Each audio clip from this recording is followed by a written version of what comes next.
అరటి దంటు ఉంటలండి ఇవి. ఇది మా అత్తమ్మ దగ్గర నేర్చుకున్నాను. చాలా క్రిస్పీగా అలాగే టేస్టీగా కూడా ఉంటాయి. ఈ దంటుని ఎక్కువగా తమిళనాడు సైడు చేస్తూ ఉంటారు. ఈ దంటు ఆరోగ్యానికి చాలా మంచిదండి. ఈ దంటుని కిడ్నీలో రాళ్ళు ఉండేవాళ్ళు ఎక్కువగా తీసుకోవటం వల్ల రాళ్ళు అనేవి కరిగిపోతాయండి. అలాగే ఈ దంటు వల్ల ఆరోగ్య ప్రయోజనాలు చాలానే ఉన్నాయి. ఈ దంటుని క్లీన్ చేయటం, కట్ చేయటం ఎలాగో నా ఛానల్లో షార్ట్ రూపంలో పెట్టున్నానండి. ఎవరైనా తెలియకపోతే మాత్రం ఒకసారి వెళ్ళి చెక్ చేసేసేయండి. అరటి దంటుతోటి ఇలా వంటలు చేయొచ్చండి. టేస్ట్ అనేది చాలా బాగుంటుంది. అలా కాకుండా ఆయిల్ ఫుడ్ అనుకునే వాళ్ళకి దీంతో సాంబార్ చేయొచ్చు. అలాగే పెసరపప్పు వేసి కూడా కూర కూడా చేసుకోవచ్చు అండి. టేస్ట్ అనేది చాలా అంటే చాలా బాగుంటుంది. కిడ్నీలో రాళ్ళు ఉండేవాళ్ళు ఈ దంటుని జ్యూస్ చేసుకొని తాగటం వల్ల చాలా మంచి రిజల్ట్ అయితే ఉంటుంది. వంటల రెసిపీ టేస్ట్ అనేది చాలా బాగుంటుందండి. ఎవరికైనా తెలియకపోతే మాత్రం తప్పకుండా ఒకసారి ట్రై చేయండి. మరి లేట్ చేయకుండా ఈ ప్రాసెస్ని చూసేద్దాం రండి. Welcome back to Sunny and Mokshi blogs.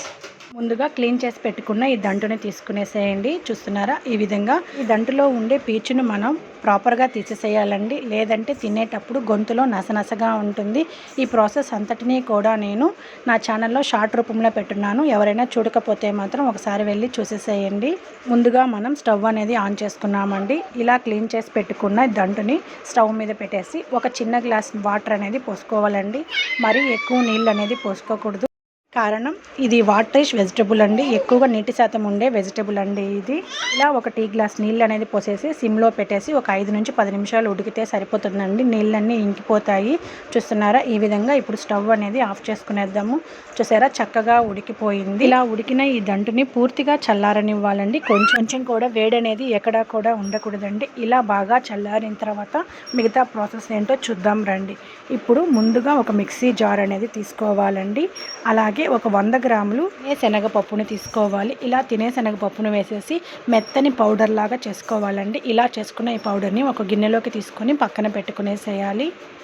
ఇప్పుడు ఒక అరచిప్ప టెంకాయని తీసుకొని దీంట్లో హాఫ్ తీసుకోండి. అరచిప్పలో సగం తీసుకోవాలండి. చూస్తున్నారా, ఈ విధంగా ఈ కొబ్బరిని కూడా నీట్గా చిన్న చిన్న పీసెస్గా కట్ చేసి మిక్సీ జార్లో వేసుకునేసేయండి. ఇలా ఒక్కొక్కటిగా వేసుకోవాలి. పట్ట, లవంగా, అలాగే ఒక ఎర్రగడ్డని చిన్న చిన్న పీసెస్గా కట్ చేసుకొని వేసుకోవాలి. ఒక 7-8 తెల్లగడ్డల్ని కూడా వేసుకోవాలి. అలాగే కొంచెం కల్లుప్పు, అలాగే 2 స్పూన్ల కారం అనేది తీసుకునేసి మెత్తని పేస్ట్ లాగా చేసుకోవాలండి. ఎక్కడ కూడా నీళ్ళు అనేది మనం పోసుకోకూడదు. ఎంత వీలైతే అంత మెత్తగా ఈ పేస్ట్ని తయారు చేసుకోవాలి. నీళ్ళ చుక్క అనేది పడకుండా చేయాలండి. మనం ముందుగా ఉడకబెట్టి బాగా చల్లారిన ఈ దంటును తీసుకునేసి మిక్సీలో వేసుకునేసేయాలండి. ఇలా వేసుకునేసి మెత్తని పేస్ట్ లాగా చేసుకునేసేయాలి. చూస్తున్నారు కదా, ఈ విధంగా అరటి దంట అనేది తీసుకునేసి మెత్తని పేస్ట్ లాగా చేసుకోవాలి. చూస్తున్నారా, కొంచెం లిక్విడ్ లాగా ఉంది కదా. ఎక్కడా కూడా నీళ్ళు అనేది పోయకుండానే ఈ విధంగా లిక్విడ్గా ఉంది. చూస్తున్నారు కదా, ఆల్రెడీ చెప్పాను కదండి ఇది వాటరిష్ వెజిటబుల్ అనేసి. ఇలా మిక్సీ జార్లోంచి వేరే గిన్నెలోకి ట్రాన్స్ఫర్ చేసుకునేసేయండి. ఇలాంటి మరెన్నో వీడియోస్ కోసం నా ఛానల్ని లైక్ చేయండి, షేర్ చేయండి, సబ్స్క్రైబ్ చేసుకోండి. పక్కనే ఉన్న బెల్ ఐకాన్ నొక్కండి. ఈ వీడియో కనుక మీకు నచ్చినట్లయితే మీ ఫ్రెండ్స్కి షేర్ చేయండి. ఇలాంటి మరెన్నో వీడియోస్ కోసం నా ఛానల్కి ఒక చిన్న లైక్ ఇవ్వండి. తినే శనగపప్పుని పౌడర్ చేసి పక్కన ఉంచాం కదండి, ఆ పౌడర్ని దీంట్లో వేసుకుంటూ మిక్స్ చేసుకుంటూ కొంచెంసేపు అనేది బాగా మిక్స్ చేసుకోవాలండి. ఇలా మిక్స్ చేసుకోవటం వల్ల వాటర్ అనేది ఈ తినే శనగపప్పు బాగా అబ్జర్వ్ చేసుకునేస్తుంది. ఇలా 100 గ్రాముల పప్పుల పౌడర్ కూడా మొత్తం కూడా సరిపోతుంది. ఈ విధంగా ఇలా మనం రెడీ చేసి పెట్టుకున్న పప్పుల పౌడర్ని మొత్తం కూడా వేసుకునేసేయాలండి.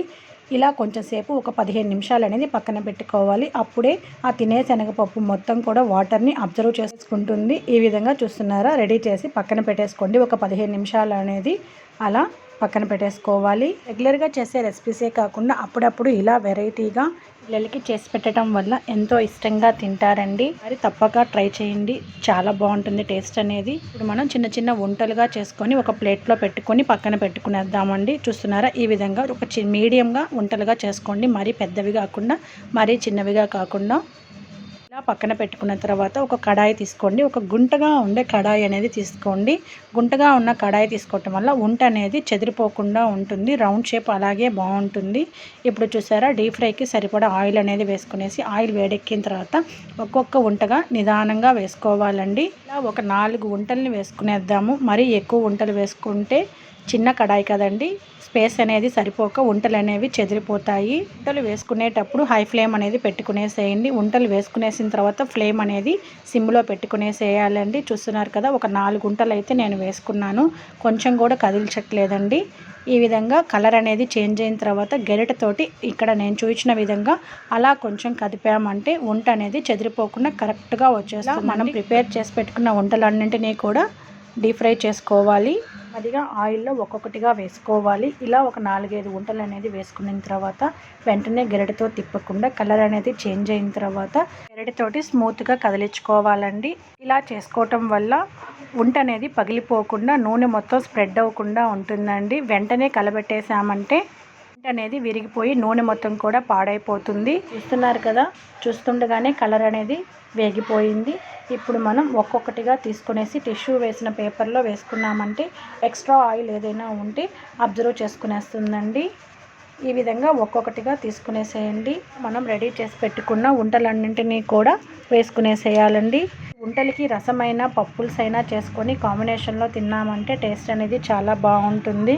రెసిపీని ఎవరైనా ట్రై చేయాలనుకుంటే మాత్రం ముందుగా వీడియో అనేది ఎక్కడా కూడా స్కిప్ చేయకుండా ఎండ్ వరకు చూసి మీరు ఒకసారి ట్రై చేయండి. టేస్ట్ చాలా బాగుంటుంది. పప్పుల్స్లోకైనా రసంలోకైనా దేనిలోకైనా సరే కాంబినేషన్ అనేది చాలా బాగుంటుందండి. అలాగే ఆరోగ్యానికి కూడా చాలా మంచిది. ఇలాంటి మరెన్నో రెసిపీస్ కోసం నా ఛానల్ని లైక్ చేయండి, షేర్ చేయండి, సబ్స్క్రైబ్ చేసుకోండి, పక్కనే ఉన్న బెల్ ఐకాన్ నొక్కండి. ఈ వీడియో కనుక మీకు నచ్చినట్లయితే మీ ఫ్రెండ్స్కి షేర్ చేయండి. మరెన్నో వీడియోస్ కోసం నా ఛానల్కి ఒక చిన్న లైక్ ఇవ్వడం మాత్రం మర్చిపోవద్దు. అలాగే ఎవరైతే నా ఛానల్ని కొత్తగా చూస్తున్నారో సబ్స్క్రైబ్ చేసుకొని పక్కనే ఉన్న బెల్ ఐకాన్ నొక్కటం వల్ల నేను చేసే ప్రతి ఒక్క వీడియో కూడా మీ దాకా వచ్చేస్తుందండి. చూస్తున్నారు కదా, ఈ విధంగా నేను రెడీ చేసి పెట్టుకున్న ఈ దంటు వంటల్ని ఒక్కొక్కటిగా ఆయిల్లో వేసుకొని డీప్ ఫ్రై అనేది చేసుకుంటూ ఉన్నాను. కలర్ అనేది ఈ విధంగా గోల్డెన్ బ్రౌన్ వచ్చేంత వరకు కూడా బాగా వేయించుకోవాలి. ఫ్లేమ్ అనేది సిమ్లో పెట్టుకొని వేయించుకోవటం వల్ల టేస్ట్ బాగుంటుంది. లోపల కూడా బాగా ఉడుకుతుందండి. వీడియోని ఎక్కడ కూడా స్కిప్ చేయకుండా ఎండ్ వరకు చూసినందుకు థ్యాంక్స్ ఫర్ వాచింగ్.